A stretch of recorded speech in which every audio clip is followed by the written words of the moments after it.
அன்பான வணக்கம். காலநிலை மாற்றத்தை எதிர்கொண்டு சூழல் நேயமான நிலைபெறான விவசாய யோநோக்கி என்ற தொனிப்பொருளிலே நடைபெற்று கொண்டிருக்கின்ற இந்த கண்காட்சிக்கு தலைமை தாங்கி நடத்துகின்ற மாகாண விவசாய பணிப்பாளர் திருமதி செந்தில்குமாரன் அவர்களே, மற்றும் இன்று நிகழ்விலே சிறப்பு விருந்தினராக கலந்து கொண்டிருக்கின்ற நமது பிரதம செயலாளர் திரு இளங்கோவன் அவர்களே, மற்றும் விவசாய அமைச்சினுடைய செயலாளர் திரு ஜெகு அவர்களே, மற்றும் பொதுச்சேவை ஆணையர்களுடைய செயலாளர் திரு திருவாரன் அவர்களே, மற்றும் விஞ்ஞான கூட்டத்தினுடைய துறைத் தலைவர் பேராசிரியர் ரவிராஜன் அவர்களே, மற்றும் இங்கே வருகை தந்திருக்கின்ற ஏனைய துணைக்கழகங்களின் தலைவர்களே, உத்தியோகத்தர்களே, உங்கள் அனைவருக்கும் எனது அன்பான வணக்கம். எமது வடமாகாணத்தை பொறுத்த மட்டிலே 1,14,000 மக்கள் குடும்பங்கள் விவசாயத்திலே ஈடுபட்டு கொண்டிருக்கிறார்கள். எமது பிரதேசம் விவசாயத்துக்கு ஏற்பட்ட ஒரு பிரதேசம்தான். ஆனால் பல அழிவுகளை, பல இடப்பெயர்வுகளை ஏற்பட்டு மிகவும் அழிந்து போயிருக்கின்ற எமது பிரதேசத்திலே அந்த விவசாயிகளது வாழ்வதரம் மிகவும் உயர வேண்டும், அவர்களுடைய நில உயர வேண்டும் என்றுதான் எல்லோருடைய எதிர்பார்ப்பாயும் இருக்கின்றது. அதற்கு அவர்களுக்கு நாங்கள் வருகின்ற காலநிலை மாற்றத்துக்கு ஏற்ப நவீன முறைகளை நாங்கள் புகுத்த வேண்டி இருக்கின்றது. நாங்கள் நவீன முறைகளை புகுத்தாமல் விட்டால் அவர்களுடைய உற்பத்திகள் பெருமளவிலே வீழ்ச்சியடையும். அவர்கள் தங்களுடைய விவசாய தொழிலே கைவிட்டு விடுவார்கள். பல வேளைகளிலே நாங்கள் அறியக்கூடியதாக இருக்கின்றது. அல்லது நாங்கள் அரசாங்க அதிபராக இருந்த காலத்திலும் பல பேர் சொல்வார்கள், அவர்கள் முதலாவது முக்கியமான பிரச்சனை சந்தைப்படுத்தல் தான் மிக முக்கியமான ஒரு பிரச்சனை. அவர்களுக்கு சில பயிர்களை விலை கூடியதென்று செய்வார்கள்.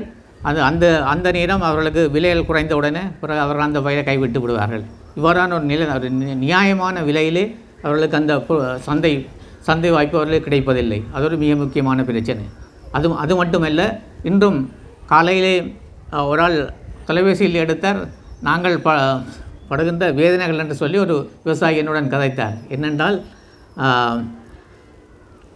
இடையிலே இருக்கின்ற தரகர்மார் செய்கிற அநியாயங்களை பற்றி அவர் சொன்னார். தாங்கள் உற்பத்தி செய்கின்றவனில் பார்க்க அவர் தரகர்கள் மூலம் அவர்கள் கூடுதலான வருமானத்தை பெறுகிறார்கள் என்று சொல்லி, அவர் தாங்கள் கஷ்டப்பட்டு செய்கின்ற அந்த முயற்சிக்கு விலை கிடைப்பதில்லை என்றும் அது உண்மை.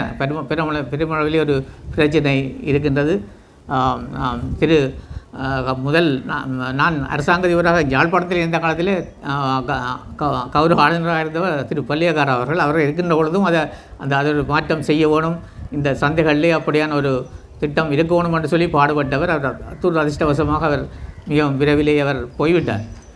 இந்த வகையிலும் இந்த விவசாயிகளுடைய அந்த சந்தை பிரச்சனை என்பது மிக முக்கியமான விடயம். அது மட்டுமல்ல, நாங்கள் சிவர்களாக இருக்கின்ற பொழுது நாங்கள் படிக்கின்ற காலத்திலேயும் விவசாயத்தில் நாங்கள் ஈடுபட்டவன் தான். நானும் விவசாயத்திலே பங்கு பெற்றவன். அந்த வகையில் எனக்கு மகிழ்ச்சியாக இருக்கின்றது. அதால் வருகின்ற அந்த உற்பத்திகள் வருகின்ற பொழுது இருக்கின்ற சந்தோஷம் எதிலும் கிடையாது. அவ்வாறான ஒரு நிலையிலே இந்த விவசாயிகளுடைய அந்த இன்றைய பிரச்சனை கூடுதலாக இளைஞர்கள் அதில் ஈடுபடுவதில்லை. கூடுதலாக எமது இளைஞர்கள் கூடுதலாக சோம்பேறிகளாக இருக்கத்தான் விரும்புகிறார்களே, அந்த விவசாயத்தில் ஈடுபட வேண்டும் என்று மிக குறைவானவர்கள் தான் ஈடுபடுகிறார். அதிகமாக நாங்கள் எல்லா இடங்களிலும் விவசாயம் செய்கின்ற இடங்களில் போய் பார்த்தா தெரியும், கூடுதலான வயதானவர்கள் தான் அதில் கூடுதலாக ஈடுபடுவதை காணக்கூடியதாக இருக்கின்றது. இது எவ்வாறாக இருந்த பொழுதும் அவருடைய வருமானம் உயர்த்தப்பட வேண்டும். அதுக்காக இவ்வாறான அந்த கண்காட்சிகள் மிகவும் இந்த காலநிலை மாற்றத்திற்கு ஏற்ப இவ்வாறான கண்காட்சிகள் மிகவும் பயனுள்ளதாக அமையும். அவை நான் இந்த வடக்கு மாகாணத்தினுடைய விவசாய அமைச்சுக்கு எனது பாராட்டுதலை தெரிவித்துக் கொள்கிறேன். அது மட்டுமல்ல, இவ்வாறான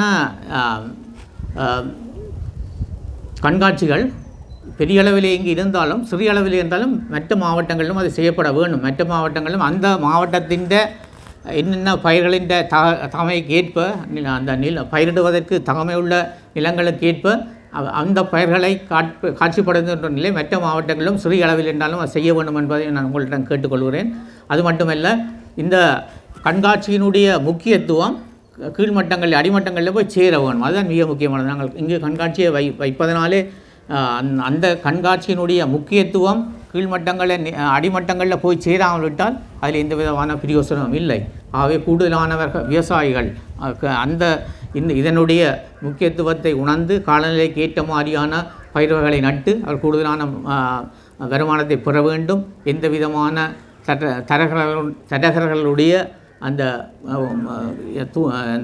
தலையீடுகள் இயன்றளவு தடுக்கப்பட வேண்டும். அவர்கள் உன்னத நிலையை அடைய வேண்டும் என்றதுதான் எல்லோருடைய விருப்பமும். அதை நாங்கள் செய்வதற்கு எல்லோரும் இணைந்து பாடுபட வேண்டும். எல்லோரும் இணைந்து பாடுபடுவோம் என்பதை கூறி என்னை உண்மையிலே நான் ஆளுநராக பதவியேற்று ஒரு கிழமை ஆகவில்லை. அதுக்குள்ளே என்னை நீங்கள் அழைத்திருக்கிறீர்கள். உங்கள் அனைவருக்கும் எனது மனமார்ந்த நன்றிகளையும் கூறி விடைபெற்றுக் கொள்கிறேன். நன்றி, வணக்கம்.